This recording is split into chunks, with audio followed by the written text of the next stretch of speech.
Okay, go on then. Since you're in such a good mood, go on for the intro.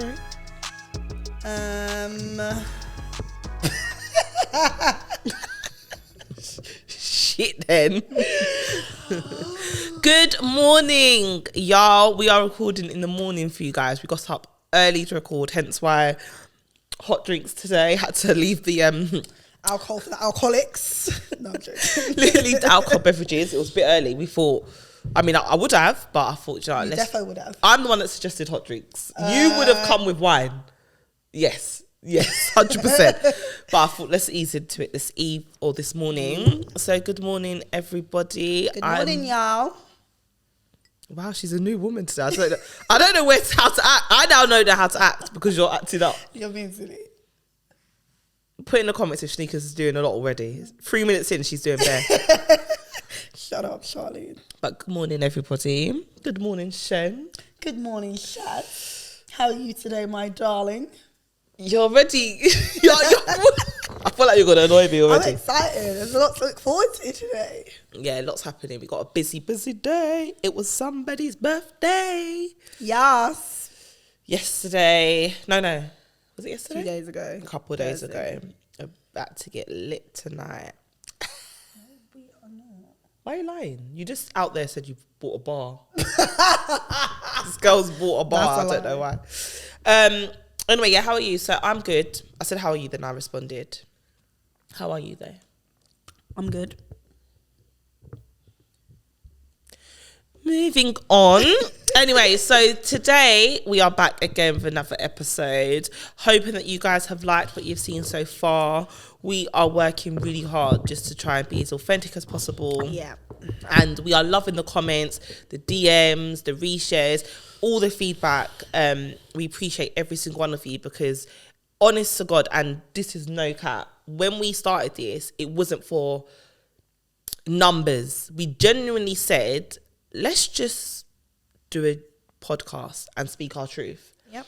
With no type of expectation. And so the response to some may seem like, oh, is that it? But to us, this is triple what we imagined. Yeah, what we imagined. I thought we'd be on a humble little 12 subscribers. Yeah.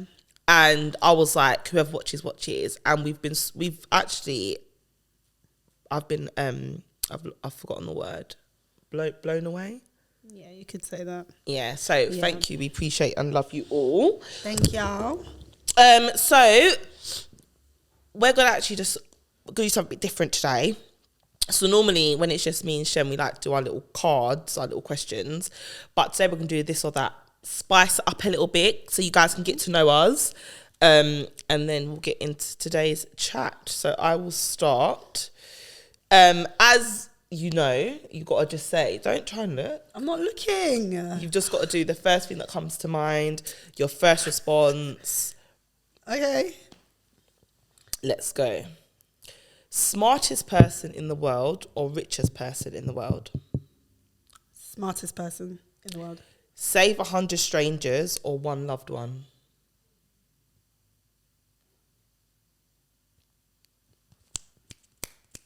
No, it's got to be quick. Let's go. One loved one. Bad mind. See the future or change the past?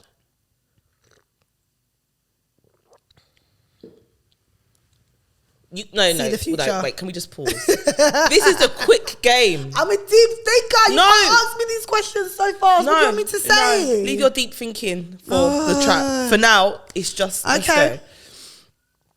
Logic or emotion? Emotion. Words or actions? Actions. Passion or stability? Passion. Predictability or excitement? Predictability. This is the worst person to play this game. Predictability. Oh. 2 more. Growth or security? Growth. Money or love? Love. Okay, liar. This girl is. Oh, what's that song? What song? That Ice Spice song. What one? Oh no, it's this boy's a liar. Yeah, go on. Stop it. Okay. Mrs. Fast. Success or happiness? You was probably looking at them already. I wasn't actually. Yeah, I bet you I wasn't. promise I wasn't. Okay, go again. Success or happiness? Happiness. Apathy or obsession? What? Apathy or obsession? What the hell's that? Apathy. If you don't, why don't you just skip it and do the other one? If you, I'm just reading as we go along. do the next one. Charlene. Skill or popularity? Skill. Poor and happy or rich and miserable? Hurry up! You can't be taking long. Don't overthink. Rich and miserable. Cherished or respected? Respected. Cherished. Intense pain for 10 minutes or dull pain for 1 day? Intense. Misunderstood after death or forgotten after death? Misunderstood. Hero. Why do I gotta get the death or question? anti-hero? What? Hero or anti-hero? What do you mean hero or anti-hero? Yeah, be a As hero. in, do I want to be a hero or do I not? Yeah. What the heck? Do I have a cape? Anti. Happy endings or sad endings? You tramp, because I know what you thought when you gulped. You're so...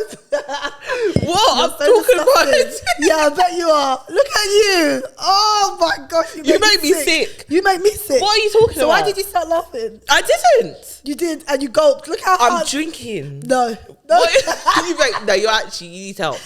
Look, you still can't answer. What was the question? Oh, you've forgotten, have you? Meanwhile, it's ringing in your head. Happy ending or sad Happy ending. Oh, okay. Overly optimistic or overly pessimistic? Optimistic. False hope or unnecessary anxiety? Ooh. Hurry up. False hope. Massive success by accident or modest success on purpose? Accident. Rekindled friendship or rekindled romance? Not my man. No, rekindled, which means it left and come back. Yeah. Oh, the friendship then. Regret or doubt? I doubt. Underestimated or overestimated? Underestimated. No company or bad company? No company. Painful truth or comforting lie? Painful truth. Last one. Pastime or rewind? Pause time, sorry, or rewind? I was about to say what? Pause time. Okay. That is actually quite interesting because it forces you to even think about yourself more than...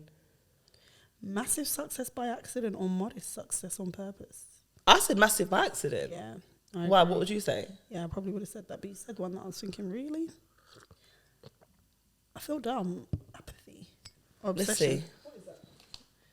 Put it in the... Where is it? What one is it? Yeah. Apathy or obsession. Apathy. I feel like it's got something to do with some type of emotion. You should really Google that. No, I am. Yo, do you know what? To be fair to me, there's no excuse for that. I think it's the way you said it's throwing me off. No, I pronounced it exactly how you're supposed to. It might be something to do with like it's some type of emotion. I feel like not caring much or something. He will kill me when he watches this, because he thinks I'm lack of interest, enthusiasm, or concern. Didn't I say that? Doesn't care much. I'm lit. Lack of interest, enthusiasm, or concern, or obsession. So I would have said lack of obsession will start making me feel a bit. No, you better be obsessed. Don't show me lack of interest. What do you mean Lack of interest. Enthusiasm or concern. Okay. This is what happens to a lot of girls, and they'll be telling themselves that, oh, he's so obsessed with me. Meanwhile, no, but obsession's different to just obsession will start giving you the ick. That's a really tricky one actually, because I think also it depends on the relationship and in what capacity, because sometimes I feel like, what would I prefer? Okay, if it comes to if I had to pick one, it'll probably be obsession, because you'd rather someone likes you than not like you. But then I don't know how that will end. Obsession. Because obsessed is different to just, I really like you. quite sickening. Yeah, it gets a bit. No, it's very sickening. Lack of interest, enthusiasm, or concern. Yeah, I'm not interested in that either. Let's see some you done that I was. So emotional logic. What did you say? Emotion. You know me. I was gonna say logic, but me, it would definitely be emotion. Yeah, all yours were quite fair, to be honest. Apart from, talk us through your reasoning for save 100 souls or one loved one. So you think I should let my loved one die for some strangers that I don't know? It's 100 souls though. My loved one. A soul is a soul. It's precious to God. Amen. It is, but my loved one. You're wicked. Okay, so when they say I love one more, your mum.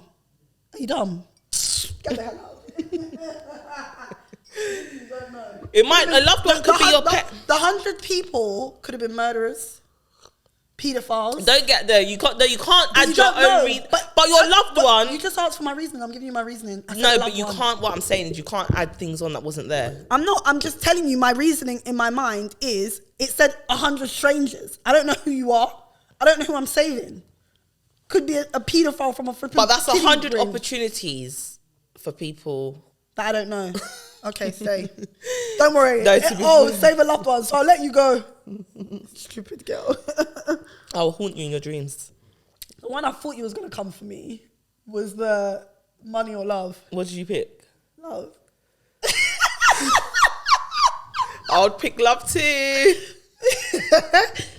Yeah, no, but these ones are tricky because obviously what you asked me something similar. What was it? Poor and happy or rich and miserable? And you said rich and miserable. Yeah, I said that as the immediate, but obviously everything needs context because essentially I would obviously rather happiness times 100, but no one wants to be poor. Yeah, I did that. Sorry.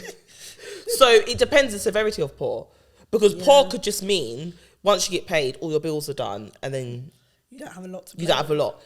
That is also probably considered. But is that poor? No, poor is. Yeah, because they didn't say poverty. They didn't say poverty. Poor can just mean your outgoings are so high and or more than your ingoings, but then that would bring a lot of stress. But it says that you're happy though. It's not easy to be happy, you know.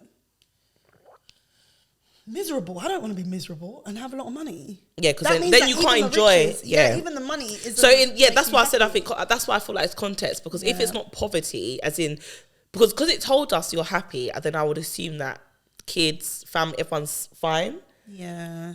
So then I would probably lean to that more. But yeah, poor and happy because don't worry, I'll make it rich. You can't start adding in your own things to questions. What the heck? I'll make it. Well, anyway. That was good. That was interesting. Got to know Shen a bit more. Shush. We got to know you a bit more too. Why are you saying shush? Why are you so aggressive today? What did I do? It's early, Charlene. It's morning. It is early. I just, you know what? Yeah, guys. I actually done something nice. So can you imagine? I was on time, as Shaneka's always say. So I was like, let me go get our hot drink. No. Rewind, no. I've definitely been more on time. No, you haven't. Here than you have. Are you all right? Are you okay? We can ask. Have you lost your mind? I've been late twice. Shaneka. You've been late. I've been late. Times. I've been on time every single time. Apart from if I've gone shop for your ass to have alcohol. Forcing me to get alcohol. You liar. Do you know Charlene, what? We're not doing this right now. Who came to my house the other day at 2:00 and was asking for shots? As a joke. And who? Okay. Oh, since we're gonna do this, what was on your table? Yeah, it doesn't mean it was being drunk. It was just. I saw someone emptying. I saw someone emptying gin. Okay, but who had Asti at that time? Okay, wait a second. So on your birthday, we're celebrating with a glass of Asti. You're trying to make it, as opposed to in the morning. I've got proof. When you was going for breakfast, you was drinking gin. I wasn't drinking gin, actually. What was you drinking? I had a cocktail. Oh, so now you said, "Oh, I'm a bit tipsy." Oh, listen, there's alcoholic traits to my right. Everyone that knows us on like a personal level knows that Charlene is an alcoholic in this relationship. First of all, you can't just be throwing terms like alcoholic out because that's a real thing. And secondly, I wish I could record you. Why are you so personal? Why are you taking No, because you're making me angry. Just outside, she was like, "We're getting lit tonight. I bought this, I bought that, I bought this." I was like, "Why have you bought so many different drinks? Because we're not mixing." Yes or no? That suggests to me Who drinks- somebody who that drinks- wants to drink a lot. Who drinks all like on a normal day? I don't drink on the week. I drink. This is And so no, do you know what? funny. To be fair, yeah, no. But it's like, yeah, I do like a little. Confession But not on the weekdays. I make sure it's in the evening, towards the weekend. Towards the weekend. And when Is that weekdays or not? towards the weekend? So is that weekdays or not? Well, Friday is a weekday technically, but So to what me, about a Thursday? it depends. Shaneka's tried it. Listen, it's because I'm a nice person. I'm not outing her. Oh, you just outed me. You've been outed me. But to be fair though, anyway, as part of my transparency, we'll get into it because I feel that there was a time where when I was like obviously going through a lot in the last year, I was certainly wanting to get a buzz from having like alcohol. And luckily for me, I said because I found out I was pregnant and then breastfeeding, I think that was God's way of saving me. Yeah. Because if I did not get pregnant and then wasn't breastfeeding, I would have probably heavily relied on that. Because it's funny that we obviously speak about that, but when I was when I was in like a really low place, I remember praying heavily, and that's how you know God's so real, yeah. Because I thought it was within me. I thought I had control of what I believe in. So I remember praying and being like, God, like if you don't answer my prayers, then that's it, I'm done. Because I felt that I was at the lowest point, and I just thought, if there's any time I need God to show up for me, it's now. And I genuinely believed, yeah, that I thought within myself, I'm not going to be able to believe in you anymore, should you allow me to go through this. And I remember praying, and I was just like, no. I was like, God, please, yeah. And then when my worst nightmare happened, and I found myself still having my faith even increased, I thought, wow, you're so real. Because I thought it was within me to be like, right, I'm done. Yeah. But the power was so strong that at my lowest, I was still like, I couldn't listen to, I couldn't let go. I was still heavily like praying, and that strength that God kept giving me daily allowed me to get up. Obviously, I was pregnant, so it helped me just stay sane, and then giving birth, obviously a new baby, just everything. Like if I didn't have the strength of God, and it's so crazy because I really felt that I was going to be able to be like, right, I'm done. But then I just feel like his power just came stronger for me. And that is God. I feel like sometimes we try to put him into a box. We think we know God more than we do. I think sometimes we kind of not equalize him on purpose, but we think that he's a bit human. We kind of look at him in a humanly form and manner, and we think that he's very much like us. Yeah. And we forget that like he's all powerful. The things that he has done, the things that he's carried us through, the mindset he's given us, like the grace that he's shown us in situations where you don't deserve that grace. If you're thinking about it like realistically, why me? Why am I different to any other person? Why have I been given this opportunity? Why have you helped me, to this point? Why have you seen me through this situation? Yeah. Because there's people that don't make it. There's people that can't. 100%. Like you said, you was at your lowest, and at that point you was feeling like, I can't continue anymore. If you don't show up for me now, I'm done. Yeah. But yet he still showed up. There's some people that they go to their lowest and that is it. Yeah, they're not coming up. Like they're not coming up. So sometimes I think we underestimate the power of God. Yeah. Honestly, we underestimate his power. We underestimate what he's done for us so far. And sometimes we don't even know the gravity of where he's taken us to. And where he's taken us from.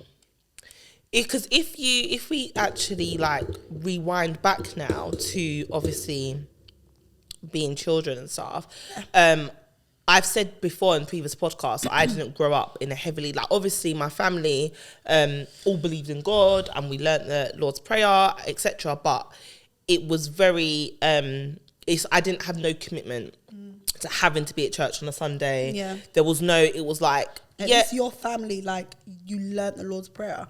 I think I learned the Lord's Prayer when we started to go to church in year 6, and that was in the back of a Bible or a book that I taught myself. That wasn't family ingrained. Yeah. I remember my nan in Manchester always going to church, but it was never like, you know, no one really sat me down like you need to. And my mum, I mean, I don't think she was too into it. She wasn't into it at all, to be honest. I don't think she cared. Obviously, on a she, if you asked what you are, you'd say Christian, but there was no influence coming from anywhere. Yeah. The way that we actually found God was very unique. Shall I tell you what's mad about that journey is that, you know, like you said, because we weren't heavily growing up in church, and the way we were, as teenagers, I wouldn't have imagined my life like that.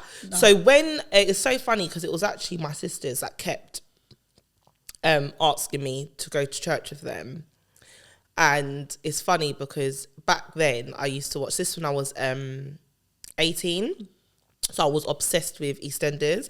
And I was like, I can't come on Thursdays because there was a Tuesday service, a Thursday service, and a Sunday service.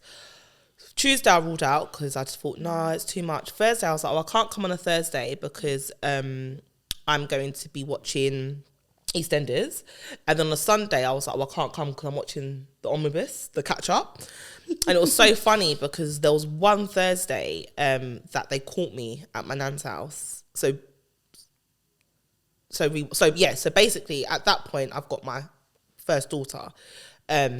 So she was 1 and I was leaving my nan's house to go home on a Thursday, and they was about to go to church, and they would call me and they were like, Charlene, where are you going? I was like, and then they were like, yeah, you can come to church with us then, since you're not doing nothing. So then I went to church with them that Thursday. And I can't lie, it was a prayer meeting. And I walked into the church and I just remember watching, like just looking around, watching everyone praying. I remember feeling really I thought I was really cute. I had on knee-high boots.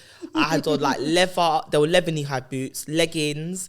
I had on a hat. Like I remember I was wearing to the T because I thought I looked so cute. And I walked into it and I remember looking around and being like, God, whatever it is you've given these people, give it to me.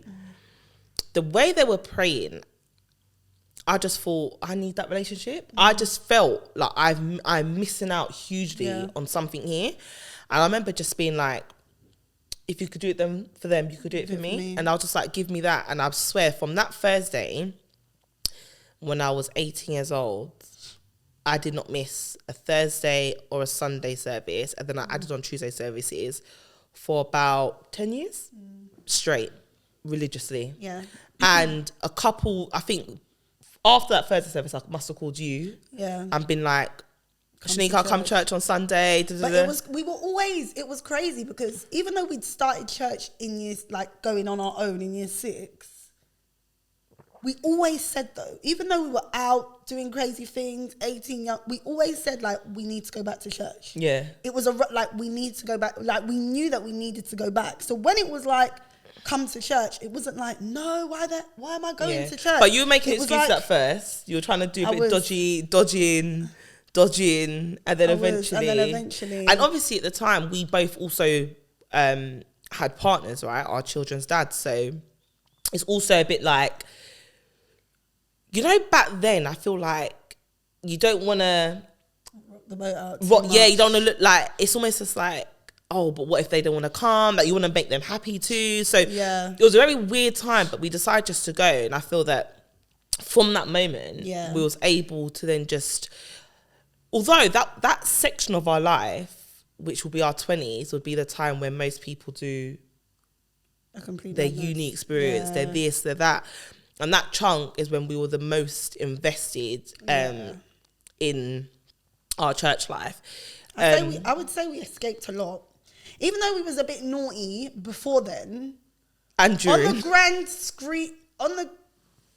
scheme of things, I think we escaped a lot. Oh, 100%. 100%. 100%. I think it meant that we were a bit delayed in terms of what was going on. Do you understand? Like outside in the world. Because we took it World Cup. Yeah. We were like, can't go out, lost my friends, stopped raving, stopped listening to worldly music, stop drinking. Bear in mind, we're only 18, so don't ask how we was doing all this before, but we were. Definitely.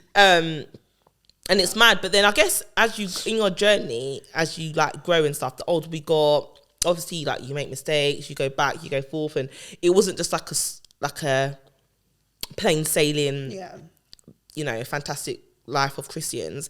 We had our challenges within that time frame, but I think it just molded us a little bit and helped me.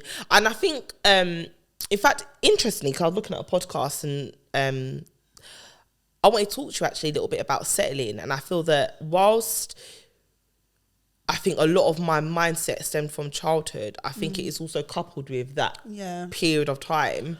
Yeah, because it was intense teachings. It's not just like you're going camps like you're attending church. Like, you have to remember that, especially when you're quite young, you're very heavily influenced by what you hear and what you see. And if 90% of your time and your life is in church, then that's going to have a very big impact on you as a person, on your morals, on your beliefs, on, do you understand how you think, how you act, everything, your moral compass, how you look at people, how you judge people, how you speak to people, who you'll speak to, what time you'll speak to people at, where you're willing to be seen, what you wear, what you wouldn't wear, places you'll go, places you wouldn't go. Like, it influenced a lot. 100%. It influenced a lot. That's one thing that I will always say till today. Like, church, the time period that I spent in church had a very massive impact on my life, and I don't regret it. A lot of people are like, church, nope. I am grateful to God for the journey that he took me through. I don't regret it. I'll never take away from that experience. No, I will never regret it, because I just don't regret anything in life, because it's maybe who I am. However, I do feel there's times where I could have done things differently, just because now, so it's so, I feel like we're telling our story all over the place, so it's hard to follow. But where I'm at in my life now, I've because I stopped going to church for a period of time after my separation or divorce, shall I say, and I think that I had to refine that love again, because I'd noticed that a lot of the things that I may have been doing stopped coming from within, and it was just like robotic, like I'm just used to it. And I think when I reconnected with God now, the one thing I've promised him is that I always want to make sure that we have this relationship, and I know you for you, and I'm doing what I'm doing for you. And I think, so I wouldn't even call it a regret, it's just a reflection. You learn, and as you grow, you keep learning about yourself. And I just feel like, as I've grown, I'm learning that, especially when it comes to my spirituality, no one could tell me what it should look like. I have to know that for myself, because when I was hit with stormy weather, I withered, because I stopped being rooted in I wasn't in solid ground with him anymore, and I've become very, what they call it, wayweather. I become very wayweather Christian. I become very like, all of a sudden things I used to think was really bad, I started thinking, it's not too bad. And then I think, I think just when you're hit with something, that's when you really work out where your faith is. And I think, like I just said to you guys a minute ago, when I had really bad news last year, I feel because I'd reconnected with God, I wasn't able to be, even though I thought I was going to be like, right, deuces, it wasn't able, because my connection with him now was so deep and real. I wasn't able just to be like... It wasn't based on maybe some of the things that it was based on before. Yeah, exactly. So, okay, so what do you think... What does it mean to you to settle? Or, let's start with, what does it mean to you to settle? We've just literally jumped and digressed. No, but we have. flowing. Settling. I suppose it means different things to different people. Essentially, I'd say settling is me accepting what I don't want. Do you understand? Accepting what I don't want for whatever reason that could be, whether it's stability, whether it's financial gain, whether it's status, whether it's like whatever it is. Essentially, I'd say settling is, accepting what I don't really want. Have you been in a place in your life where you feel like you have settled?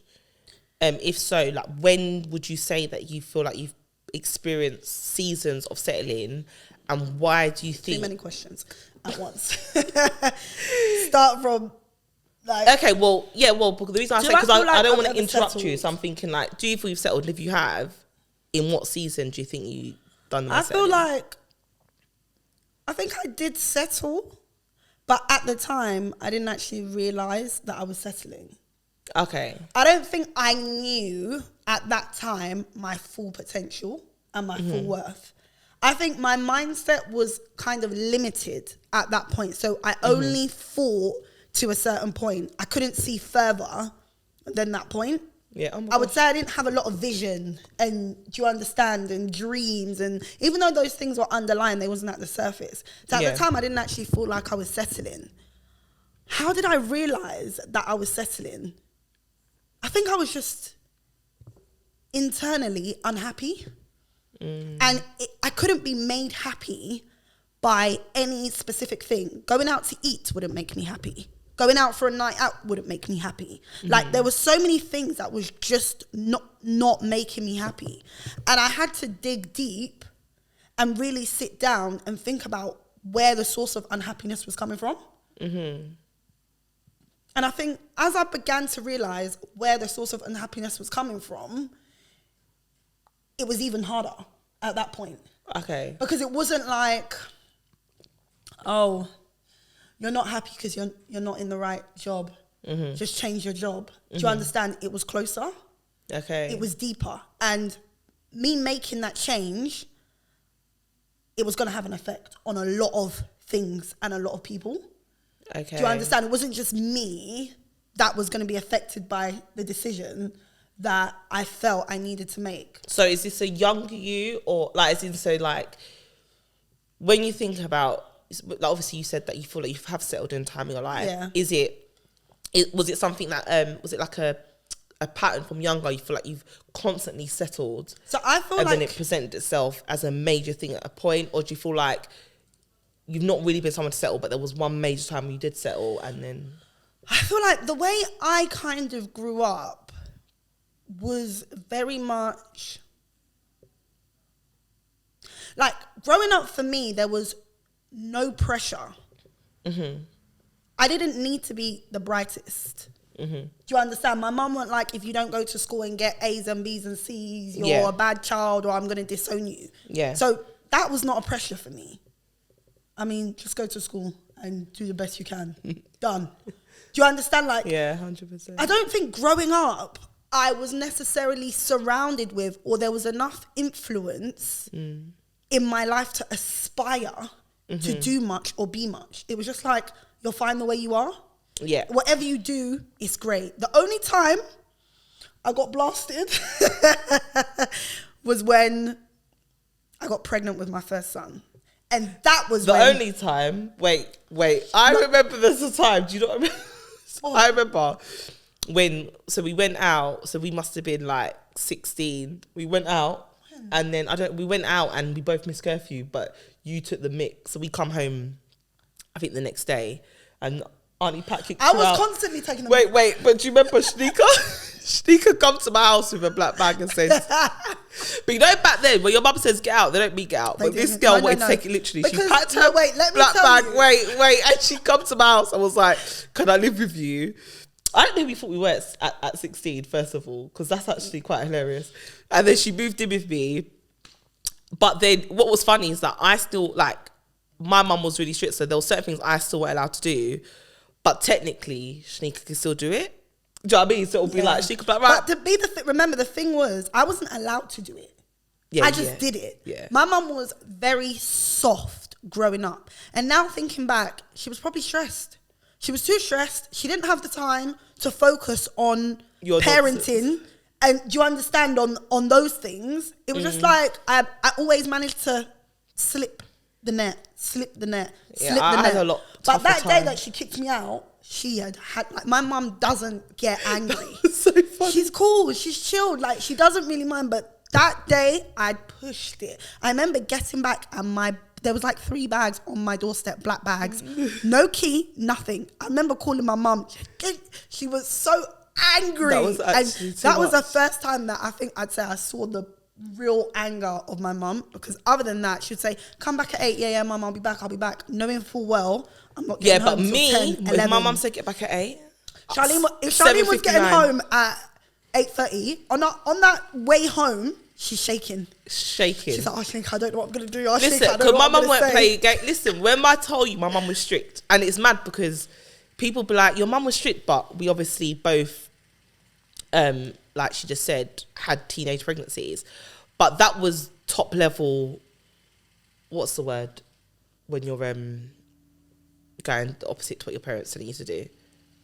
What's the word? What?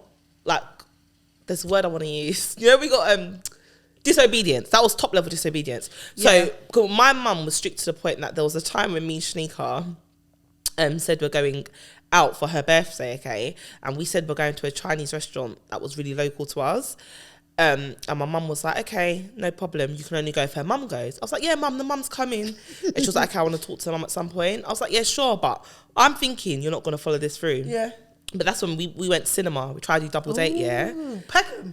No, we went Greenwich. So when I'm sitting inside the cinema on our double date, I hear my mum shouting my name. She entered the cinema. How did she find out it was at Because you remember, so she went to your house and your mum told her, we've gone cinema. So I couldn't say the truth because, so where am I going? Double date where? My mum come into that cinema, screamed my name out. Do you remember? Oh my gosh. I was dressed up to the nines for cinema, you know. Why as well? Dressed up. Listen, that was the day I realised, yeah, I'm not doing this no more. It's not for me. This lying thing's not for me because when I got home, like my mum never used to even beat me. It's just the way she would look and shout. I'll be crying. Tears. I was so, that day I really got it. But, so I don't even know how we moved on to it, but it's just so fun. We were talking about settling and expectations, but it's just so funny because obviously I'm thinking we've grown up, although we've grown up like in each other's pockets, as in I've not had a sleepover at not one person's house as a child, if it's not family, apart from your house. Oh, yeah. I was not allowed to sleep anywhere. There's no house that I could sleep in. It's actually bad. I always think, Mum, why though? I was not allowed to sleep at no one's house, go no one's house. Like, it was really militant. But although we were so in each other's pockets, you're distracting me. I'm so sorry. I'm done. If we wasn't in each other's pockets, I feel like, so we're in each other's pockets. However, we've grew up so differently. Yeah. Like, our parents couldn't be more different. Even the fact that you had an older brother, I had an older sister, but she was in uni. Mario was, so... Sorry. I'm getting trauma. Yeah, it's just, we've grown up so differently, but I think we bonded because we were also, like, I can't even begin to talk about what we've been through. Like, from, you was there when I found out I was pregnant. Oh, yeah. This girl was crying. Please. I'm the one that is worried about getting boxed up. She was crying on my behalf. I was so worried for you. I didn't know what you was going to do. Petrified, okay? I didn't tell no one for 5 months, yeah? I hid that for pregnancy 5 months. until it was too late for anyone to to suggest anything other than the baby's due in a couple months. The time I told my parents, I was able to say you're having a granddaughter. Yeah? It was mad, and I think it's just crazy. Do you think your mum knew? Nah. You don't? Nah. She didn't, you know. I don't think so because... Have you ever asked her, like, Mum, did you know? But remember, I feel like she would have not been like, oh, when she's ready to tell me. She would have been like, are you pregnant? So I definitely don't think she knew. Yeah. And it is crazy because now looking back, I think, imagine that. 16. Yeah, I was a black sheep of the that family. Was stress. Everyone, my dad just got up because my dad was paying for my driving lessons. And I remember I was about to go on a driving lesson, but I thought, let me just quickly tell them. Oh my gosh. My dad got up and left the house. He clearly needed to gather his thoughts. I said, all right, Mum, I'm going to my lesson. She said, you're going where?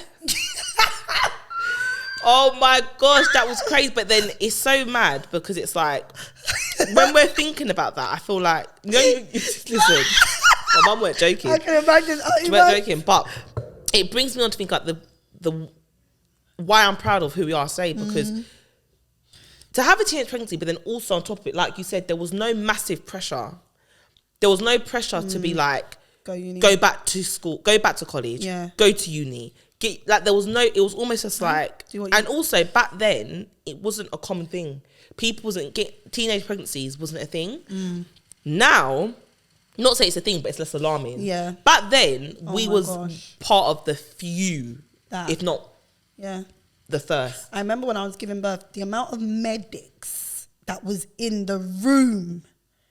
It was like, we're scared. We don't know if this child is going to live or die. Like, we're trying to save the child, the mother, and the baby. Because what was you doing? There was about 15 people in the room. And it was like, no, you're young, bro. No, but I didn't have that many people. Oh, okay. Well, Makai did poo in my stomach. Oh, okay. So he was a bit distressed. But, it was like, you're young. Like, they're worried. They don't know. Can your body even take it? You're 16. Yeah. No, we gave birth at 17 though. Okay. We started, carrying from about 16, but then it's funny because that pregnancy, we was running for buses at 9 months old, 9 months pregnant. Like, you could tell we were children. We didn't understand the severity. We were living life very normally. Yeah. We even, we was just living. It's mad. But sorry, anyway. So back to, because I interrupted you. You were talking about the expectations. There was no expectations. There was nothing that I needed to do. I didn't need to go to college. I didn't need to go. The only thing I needed to do was go to school. Okay. That was it. And even at that, I mean, I truanted. Like, we will meet up at 1 o'clock and be like, let's go to 11 school o'clock after lunch. We'd be meeting up at 11. And that's the time we're making our way to school. Yeah, we'll get to school definitely after lunchtime. After lunchtime, like, it just got to a point where we were just doing what we wanted.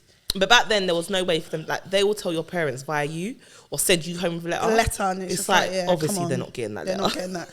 But yeah, so there wasn't. It was very easy I think it was very easy for me to settle. It wasn't in my mind at that point. It wasn't settling though. So why do you think you didn't settle? Because you've never settled in terms of, I know you said there's been a major part of your life where you feel like you did settle, which we'll get to, but growing up, the decisions you've made after having your teenage pregnancy, it doesn't look like someone that was happy to settle where you're at. So what made you not settle? You see, this is the part that I cannot explain myself but through God. Mm-hmm. Because I feel like that was a higher power. Mm-hmm. As much as it seems cliche, what's she on about? No, there was no model for me to see and look up to aspire to be. There was no one in my family that it was like, oh, I want to be like this person. Mm-hmm. There wasn't that framework. There wasn't that model. So honestly, I don't know where I got my ambition and my vision and my drive from to be successful, to do certain things. I really don't know. There's not even like a celebrity or someone that I idolized growing up. There was no framework. All I knew is that I had my first child very young, and he wasn't going to live the same lifestyle that I did. Mm-hmm. That's all I knew. I didn't know how I was going to change that, but I just knew that his life is going to be different. And the first thing I started with, I'm going to get a degree for him so that I can show him that I've done it. So now you need to do it. Or can do it. Or do you understand? Like, you need to do it. And it's not impossible because I did it. And that was the first thing. And then I thought, okay, I need a job that I'm going to make money. Do you understand? A job that you're guaranteed money, not something that you're going to do and it's going to be too hard. To be honest, I don't think I never grew up thinking, oh, I really want to be a nurse. It had nothing to do with that. It was survival mode. What can I do that's going to bring in money? Because look how when we got our first job, we both worked in a bar at, so we would have been 17 because we had the kids, and we literally worked at a bar, and this is at 7. This is the determination started from then. We were 17. We was working at a bar. Yeah. He was paying us cash in hand. Yeah. And we was grinding. We was working. So we were literally, and we'll be finishing work at 3 a.m.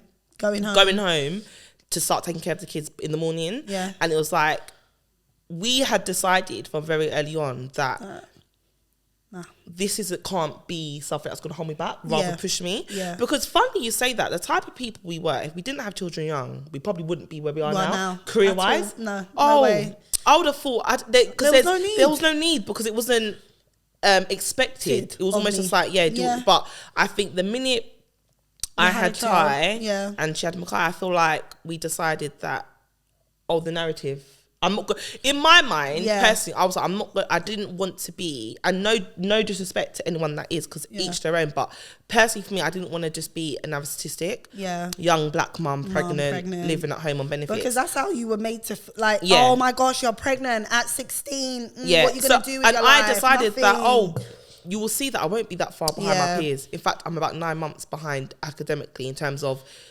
I literally took out the smallest time, put her in nursery, went back to college, went straight to uni, literally because I just felt that, not that there's anything wrong with someone wanting to be at home and raising their children, that's also fine, but I think in my mind, I was just like, I want my daughter to see that even with, adversities, whatever it may happen, you still can get up and go. Yeah. And then I feel like, so I think we're on the same page to a point in terms of settling, in terms of, I'll say that similarly, we both didn't settle in terms of career progression. Yeah. What about relationships? Platonic, family, romantic? I think back then, I wouldn't see it as settling. Mm-hmm. No, I mean like growing to who you are now. Growing to who I am now. I wouldn't. Settling. It's a bit difficult. I think it's difficult to say settling, because I think at a point there was a shift. Mm-hmm. Do you understand? And when the shift came is when I kind of realized that, no, you need to move on. Mm-hmm. Do you understand? I don't think it was like, what do you mean by not saying shift? that, because I suppose you can look at it and say, when I say a shift, I feel like, when you're in a relationship with someone, right? It's very much, we've grown together, we're doing things together. Yeah. I think at a point there was a change. Mm-hmm. And in the other person's mind, they'll probably think, do you understand? I don't get what the big fuss is here. Mm-hmm. But I think when I changed is when I felt like this isn't for me. Do you understand? So I don't necessarily, it's difficult to say like settling. Mm-hmm. Because to the other person, it's like, you're not settling. This is what we've always had. This is how it's always been. Yeah. Do you understand? But for me, I feel like it got to a point and it was just like, this is how things have been. And to be honest, if I really want, I could continue in this. Mm-hmm. But this isn't what I want anymore. Okay. Do you understand? This isn't what I want anymore. So I suppose in that sense, you can say there was a period of time that I settled for. Because I think there was a struggle, right? It's like, you've been with someone for so long. Mm-hmm.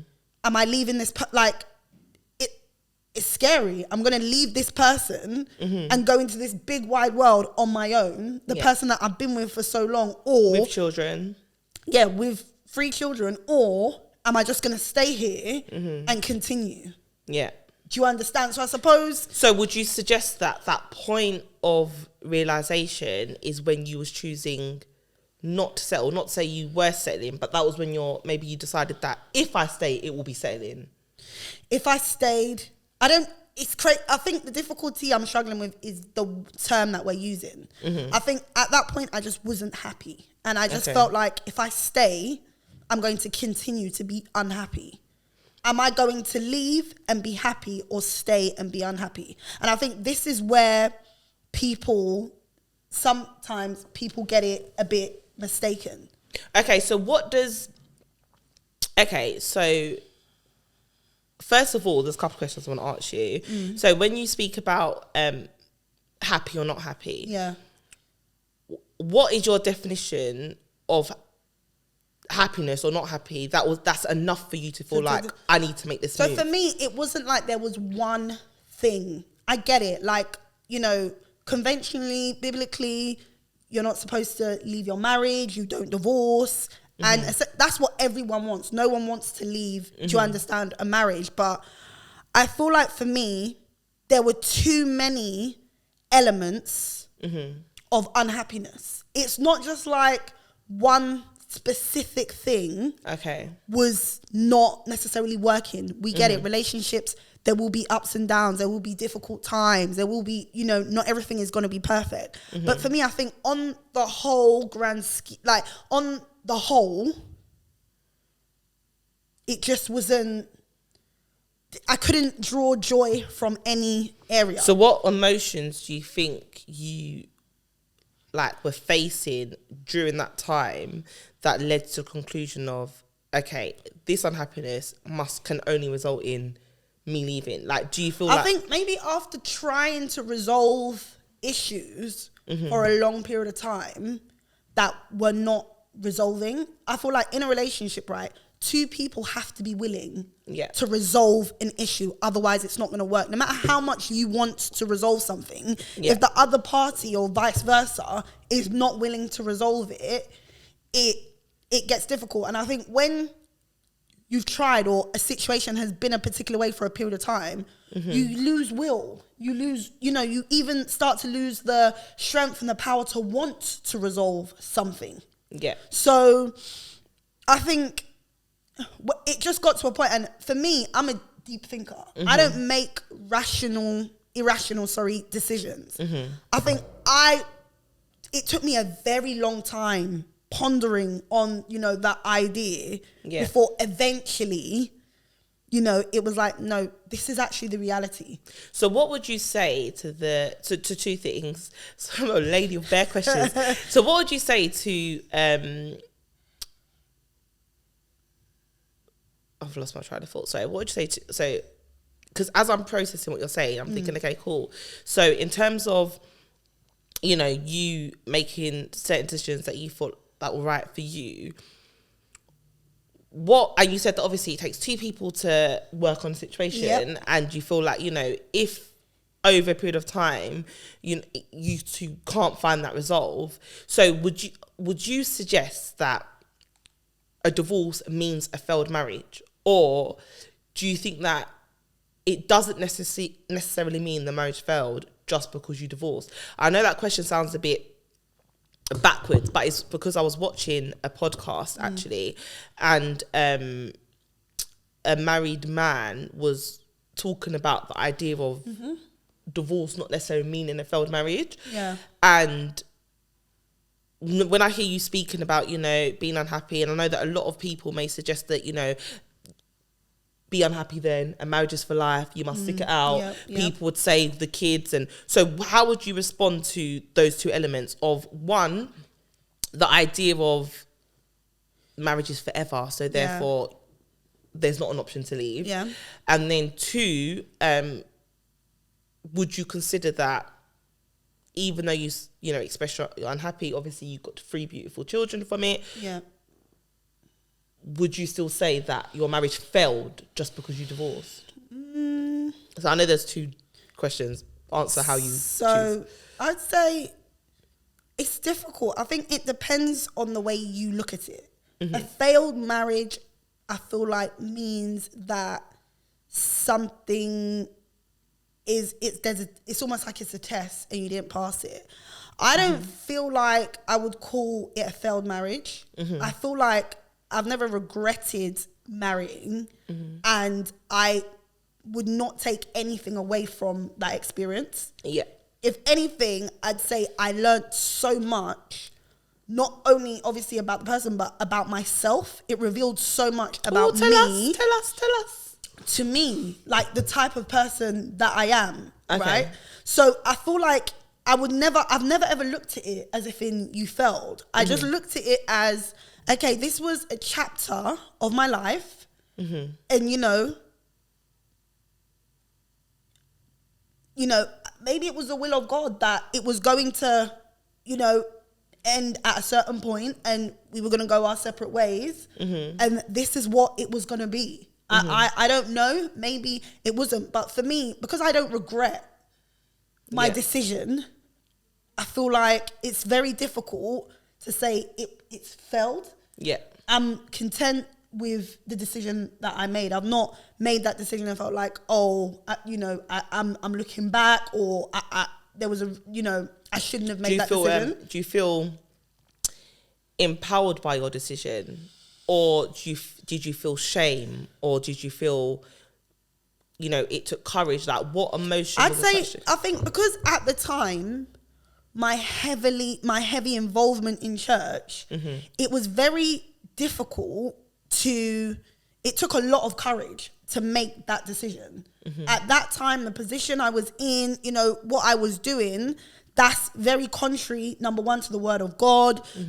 Especially when you're taking care of people, it's very difficult for, how do you explain the decision that you believe that, you're making.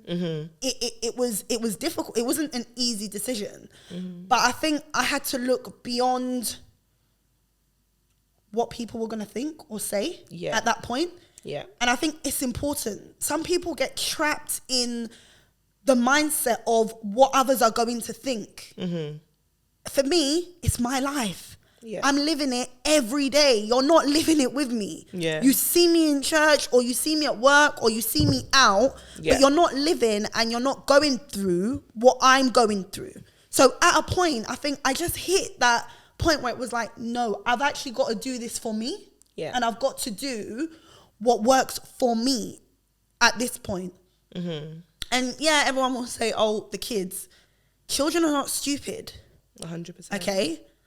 Children are not stupid. Children know, they can see things, okay? They understand things.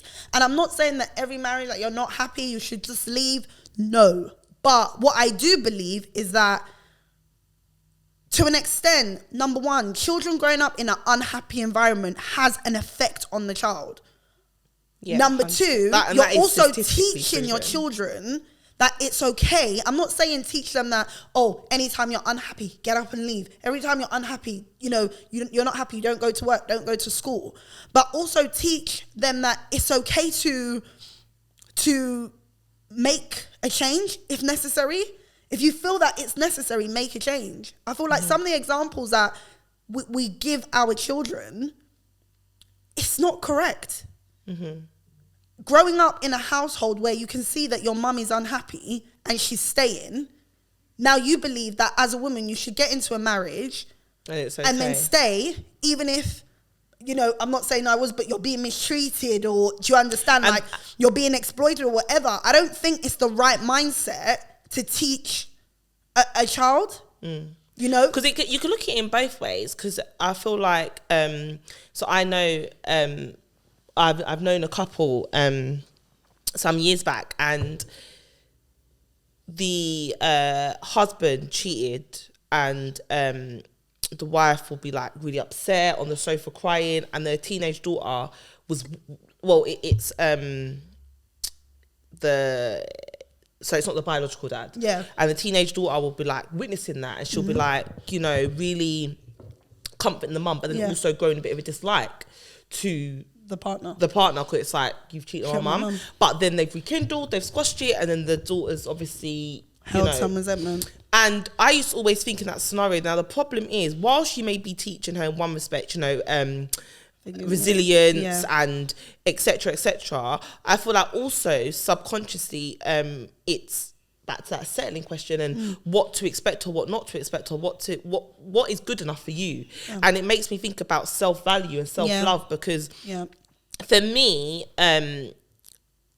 everyone, you know, says my children are my priority 1,000%. But one thing when I met my new partner and I've got a teenage daughter that my friends were saying to me is that, Charlene, friends and family were saying to me, your children at one point are going to be old enough and living their life with their children. Are you going to just be single and upset for the rest of your life? Because I really was conscious of not wanting it. I didn't know how it's going to impact my daughter. And I was really, really conscious of, you know, not wanting to disrupt that.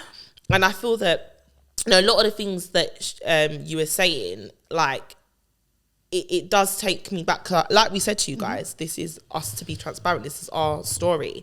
And I feel that similarly, I don't know, me too, you know, my marriage, and in fact, will mirror what Shaneka said. I wouldn't suggest it was a failed marriage just because it ended in divorce. I feel that, you know, it did not work out. And like Shaneka said, I think these things do take a lot of time. You don't wake up one day, like, right, I'm gone. It's years of deliberation. And something that Shaneka said is that, you know, I will look at my children, and for me, it got to a point I was thinking, I want to be the best version of myself to be the best mum to you, and I want to set the best example I possibly can, and that may not always be the right example, but at least I'm going to make a conscious effort to try. And I think for me, I've got girl children, and I always felt like I want to show you the best version of what love looks like. And unfortunately, I couldn't give that to them with their dad. So I just felt that whilst as a Christian, and like you said, in that time, it's just like, oh my gosh, the embarrassment, the shame, things that, you know, I hear, like, oh, you'll never meet someone with now that you've got 3 children, or it makes you, you know, not only, it makes you go into yourself a bit and be a bit like, oh, maybe this is what I deserve, maybe. But then I think as part of self-love, it gets to a point when you're thinking, not only do I want my children to witness and also I feel like both parties deserve to be happy. I deserve to be happy, he deserves to be happy. And I know a lot of us get caught up on, I've heard so many people say I would never divorce, happy or not happy, and that's fine. That's everyone's truth, and I rate that, and I love that for you. But I feel everyone's different, and we all know how much you can take before it. Do you know what I mean? Before you need to make a particular change, and I feel like, back to like when we think about settling, I don't necessarily, like you're saying, it's hard to use the term settle, but I'll suggest that as I've grown, I think how you establish your value, your self-value, is I think it's when you've been through certain things, and then when you've been able to overcome it, I think it then speaks volumes to who you are and the strength you bring. So now what you bring to the table, I feel that you appreciate yourself more because you see that I've been through this and this, I've overcome, and you love yourself more because of it. And then I feel like, so, and that's what makes me think, do you know what, actually, I love love. You know, I'm a little hopeless romantic, me. And I would never advocate marriage. I'm not a fan, divorce. I'm not a fan of divorce. It's not like, you know, if you're not happy, no. I think as much as you can persevere. As much you can make it work, because marriage is a beautiful union that no one marries to divorce. No one. But then, even as a Christian, even as a lover of Christ, even like I'm not gonna lie and change the thought process that if mentally it is making you unstable, then I feel that, okay, it doesn't mean it has to end divorce, but the conversations need to be had. Maybe therapy, counselling, whatever it is, prayer, fasting, which I prayed and fasted for about a good year. A year I was, and I think if you guys have watched our last episode or a couple of episodes ago, I was speaking about a time where I cried myself to sleep like every day for like a month, and I think I was even being generous saying a month. It probably was about 3 to 4 months. It was just a severe time, and I feel that a lot of prayer and fasting went into that notion of my life of like, what are my next steps? What do I do? How do I grow? How do I become a better version of myself? Because it's funny that just before we recorded this, one of the guys was saying that, you know, for a mum, your children should be your priority. And I was like to him, of course our children are priority, but we also have to be our own priorities because of naturally, when you are feeling, when a child, like you said, children aren't silly. Children can see, like I was saying to you guys before, in the last episode, you know, part of how I've grown up and I have this like strong, you know, like, I'm fine on the outside, and my children may look at that and always think that, yeah, mummy's fine. Still though, internally you're still managing what you're managing. You are. And I feel that it's important that, in other words, what I'm basically trying to say is that if you'll be happy, when your children, and to be honest, not everyone even has children. Yeah. So just generally, sometimes you don't even have children to have to think about, but just for yourself, I think if you get to a point, I feel like, where you feel like a relationship is starting to change who you are as a person, it's different. There's difference with, I'm not happy, you know, the person's done something I don't like, or, you know, I'm not happy with, or, you know, we've had a few arguments here and there. But when you feel like a relationship is changing your very existence, like it's for the changing negative, you, not changing for the positive. Not for the positive, but the way that you're doing things that you wouldn't really do, you're thinking in ways that you wouldn't, like, I think for me, I felt like it was drawing me out of myself. I'm now acting in a way that is not me. You know, I've never been an insecure person. Why am I having insecure thoughts and feelings? And do you understand? When it starts like changing you as a person, I feel like that's when you need to start thinking, what can we do? What can be done at this point? Because ultimately, I feel like relationships are there to, like, nourish one another, build one another up. It's supposed to complement each other's, you know, weaker areas, and your stronger areas are stronger. Not to say it's always going to be smooth sailing. Not to say you're not going to encounter issues, but I feel it should be more of a positive than and a not negative. To say, because I know so many couples that have had a really aggressive, really hard time, maybe the first 5 years they're married. Yeah. And then after that, sailing. I say sailing because no one knows, but as in, like, from conversations, you can see that they're in a healthier place, they're happier, and I'm all here for that. And I feel that I know, you know, couples that the husband has cheated, like a full-on affair, and, you know, I've been someone to advocate, stay together if you can. Yeah. Because honestly, like, there's definitely never ever one answer fits everyone for these type of topics. It's always going to be circumstantial every single time. Yeah. And it always depends on the people, on your children, everything. There's so many things that go into these type of decision making, and it has to be what's right for you. But one thing we decided we're not going to do is, I'm not going to dull my truth or dull my shine because it's not the same as someone else's. Yeah. This is my truth, and when we decided to do this podcast, as we keep saying to you guys, we decided we're going to be transparent. Yeah. To encourage people, not to leave, but to encourage people to have a voice. Yeah. That if it's not feeling okay, speak to your partner and be like, you know, this isn't okay.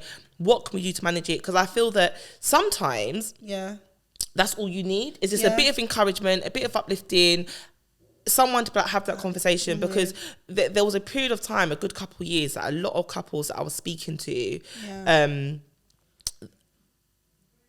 it just was very negative, but nobody had like a positive resolution or solution.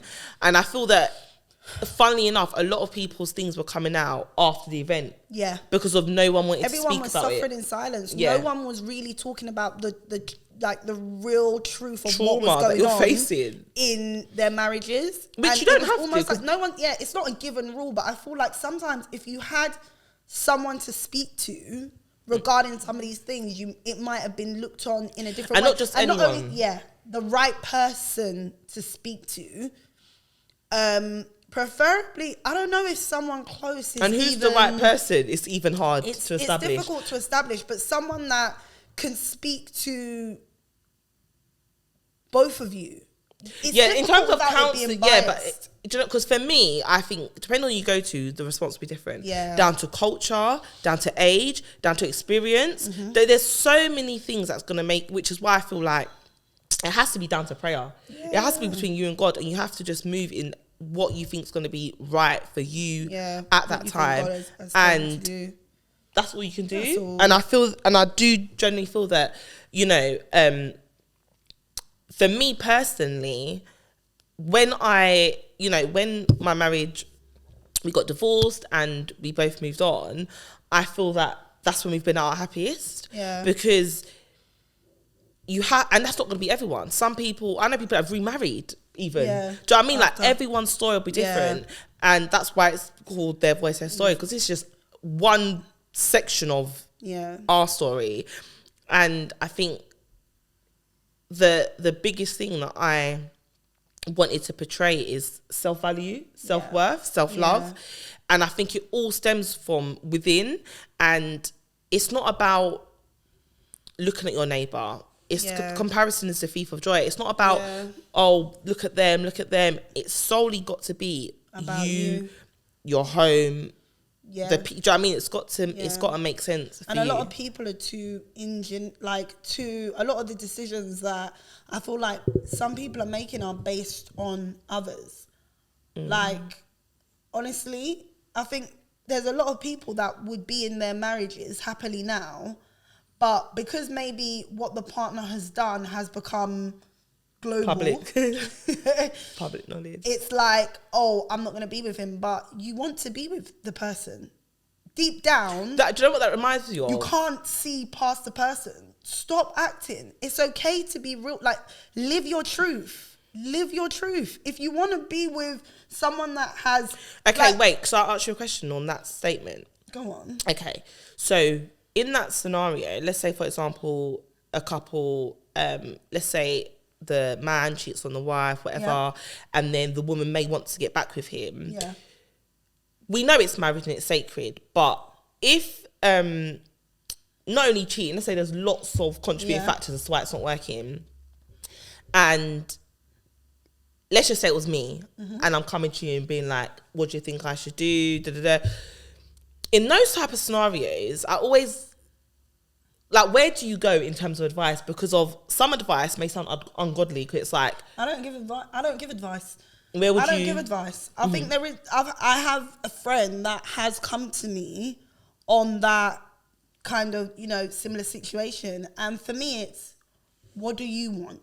Yeah. Like, what is it that you want? I feel like when you. But do you think that? Sorry, the reason why I was asking that, so I was going to say that if because it's so weird. I was speaking about this with my partner the other day, and I was asking, where do we draw the line as friends or people when you love somebody?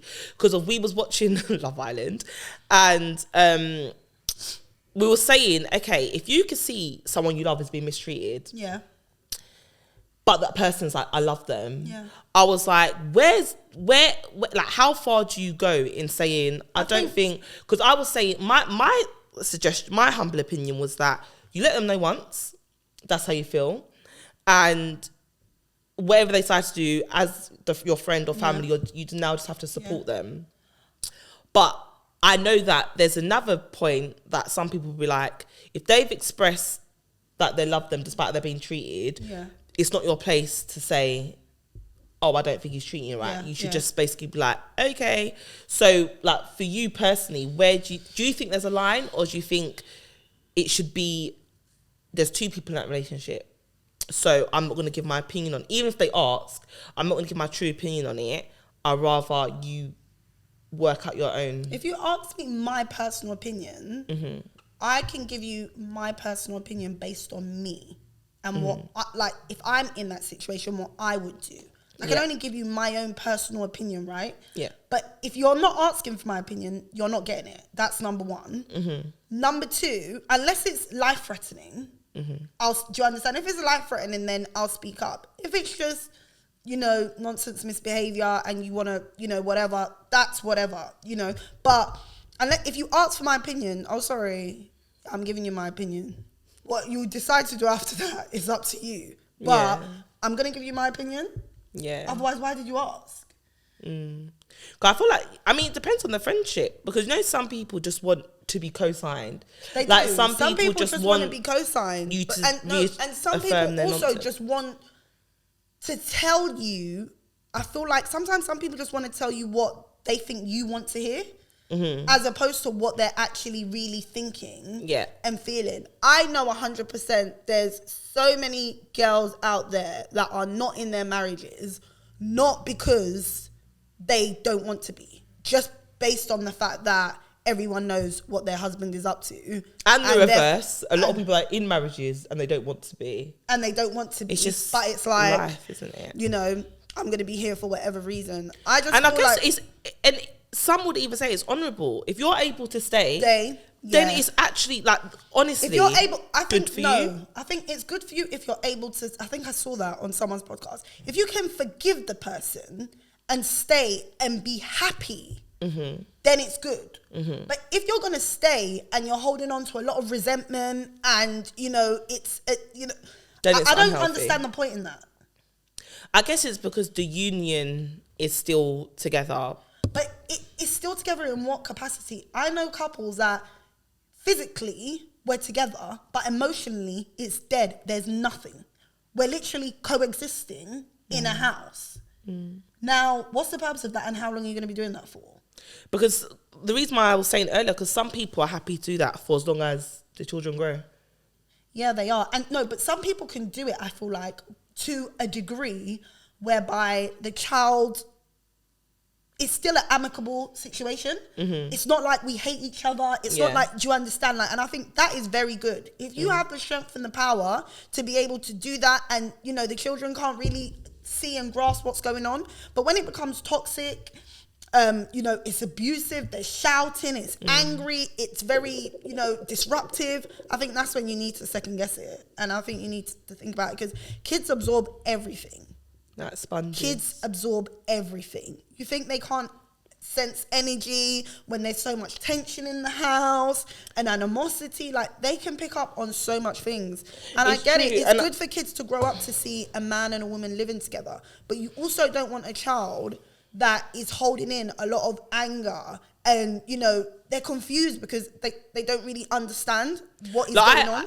In my profession, I've had so many of my students come and be like, talk to me on a personal level about the disruption of their home and how they wish their parents would just not be together. And then, like, it's really hard sometimes, because I feel that there's not a rule book to life. As in, obviously, everyone, if you're religious, everyone has their book that guides them, however. But there's no, like, when you're faced with a particular circumstance, who knows what you're going to do or how you're going to act. I may think that if this happens, if that happens, this is what I'll do. And then when it happens, you realise I've done something completely different. And it's so hard to navigate. But one thing that I've learned over the last few years that I will always reiterate is that no matter what, I think you have to, and this is where, I don't know if you would agree or not, but personally, I think when I was, you know, when I spoke to you guys, when I was talking about that length of time I was in church being a devout Christian, I think without noticing it, you almost always put yourself last, because to be selfish seems not Christ-like, or to put yourself first doesn't seem or didn't feel like it was the right thing to do. Any situation or something that was happening in your personal life, the mindset was just focus on God and or focus on ministry, and that works for some people, which is fine. But if I've learned anything, I was like, no, actually, you have to love yourself. Because how you make decisions is based on how you see yourself. If you don't value yourself, it is shown in your decisions. It is shown by who you surround yourself with. It is shown by how you dress. It is shown by how you think. And I know a few weeks back in the podcast, I don't, if you guys watch it, go watch it. I spoke about women being cheated on, and I had a conversation with my friend after it, and she was saying that, that statement, do you think it could have been insensitive? And I was like, yeah, I hear what you're saying, because this podcast is to empower, so I never would want it to come across that I'm not trying to shame anybody. And I think one thing we're learning, because you're growing with us, is that sometimes, because I know she knows what I'm saying, I don't explain myself. Yeah. And we get into the habit of just saying it without explaining it. And then I realised that, actually, people that are watching that don't know me as well, they might not actually grasp it in the way that it's meant, how I intended. And I was saying that my whole thing with that statement was that we all have a choice in life. And what I was trying to suggest is that based on who you choose, okay, can make certain probability of things happening higher, and that is on you. So for example, if my partner is morally, like, he does fraud, he bangs, he does a lot of things that are immoral, or a lot of things that require deception or lies, and then he now cheats on me, it's a bit like, who did I think I was? It's within him. This is what he does. If for a living you tell lies, you're dishonest, then it's almost just like, am I going to be that surprised? So what I was trying to say when I was speaking about it's on you and how you carry yourself, where you put yourself in life, because I see, like, depend on it, there's because of, let's be real, like, for example, like, there's certain people you put yourself around, or certain groups, or certain characteristics that this guy will show you that you will decide to ignore. Girls are out here, sorry, I have to say it. Girls are out here lying to themselves. You're lying to yourself. You're absolutely lying to yourself. About Stop what? lying. About what? They're out here lying to themselves. That, and I don't know why.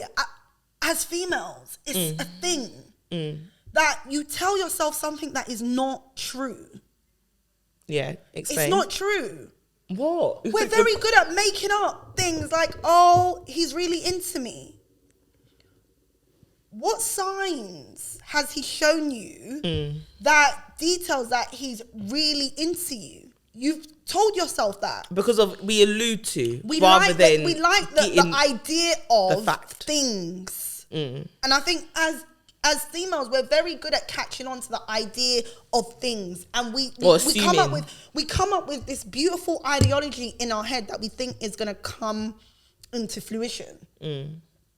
Okay, like, just this is just like something off the bat, but I was having a conversation with someone that I know the other day, and you know, we were talking, and she is dating a guy, and the guy has told her that, you know, they've been seeing each other for some time. They regularly meet up, you know, they go to like shisha lounges, etc., you know, hotels here and there. She's got to the point where she's asking, okay, like, are we gonna go to a restaurant? And he said that, you know, we're not going to a restaurant because he feels like it's too intimate, the eye contact. Wait, what? Like, for me, I don't know. I just feel that sometimes girls are very good at acting like we know what we want. We know our self-worth. You know, we it's almost like this persona, this facade that we like to give off out there. But underneath this masquerade, it's not true. Like, a guy that you is blatantly telling you that I'm not taking you out for dinner. His excuse is that he doesn't like intimate, you know, settings. Meanwhile, you've had sex. So as if that's not intimate enough. He can't sit at a dinner table and make eye contact with you. You strongly believe we're getting serious. Yeah, so, and shout out, and literally, we're getting serious. We've all been in a stage in our life. I feel like it's from experience we can look back and be like, we can, but I feel like it's at a point now where we as females, we need to be real and honest. And I think a lot of the time we're scared of the truth. A lot of females, we rather shy away from the truth than accepting the reality of a situation. Or we try to present a version of ourselves that the guy might like, or you don't hold. And this is what I'll say, and this takes us back to that first episode, actually, when I was talking about, you know, sometimes it's what we project. Yeah. And that's what I was getting at. I'm not saying it's the woman's fault. I wasn't saying, what I was trying to suggest is that a man knows an insecure woman, and sometimes what you're projecting by what you're doing is showing them.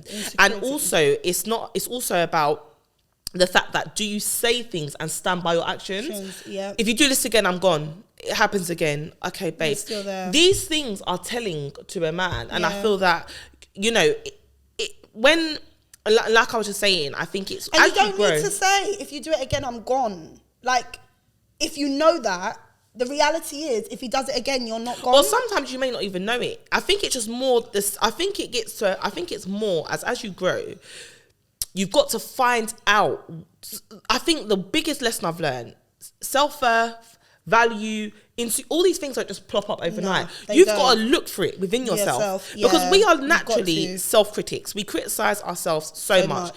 I'll be complaining about my body shape. My friends will be saying, oh, but I love your thighs. Me, I hate my thighs. They'll love my thighs. And it's just like, you're never happy, because should they have big thighs, I have small thighs. I'm sure I would say I hate my small thighs. Like, so it's almost like you've got to look within and find the things that you love about yourself and what you what you value and hold close. That way, when a guy does come and he presents some things that you feel are questionable, you're not going to be scared to voice it, because you're not going to be thinking, oh, if I say it, I don't want him to leave. I don't want him to think I'm clingy or I'm too. Do you know what I mean? And you're very secure in who you are. And I feel like the reason why I'm saying we need to be real and honest is that's how you heal from certain past traumas, and that's how you grow. You got to face the trauma. You can't grow if you're not being honest to yourself. Sometimes, or you're not being honest about things in your past. Because of the reason why I say that is because I think sometimes you do some mad stuff in life and you want to pack it in a box and then say, right, I've put it under the chair. Sure. Hi, new me. And I feel when you want to, the issue with that is I feel like when you meet someone now, that who you are is based on that box. And if you're scared to open that box, it's hard to get to know the real me, because of I'm presenting to you a part of me. And then there's a lot of me that you don't know why I react this way, why I do this, why I say these things. I think we touched on in the last and I feel that it's really important that you have to hold your truth and be bold in your truth, because there's not going to be another you. There's not. And I think mistakes are also a part of you, so you should hold your truth. And if somebody doesn't want to get close to me because of my truth, then that's on you. I'm not going to dim my light on who I am to satisfy you. It's rather, this is who I am, and this is what I've been. Not to the world. I'm not going to be posting this on Instagram.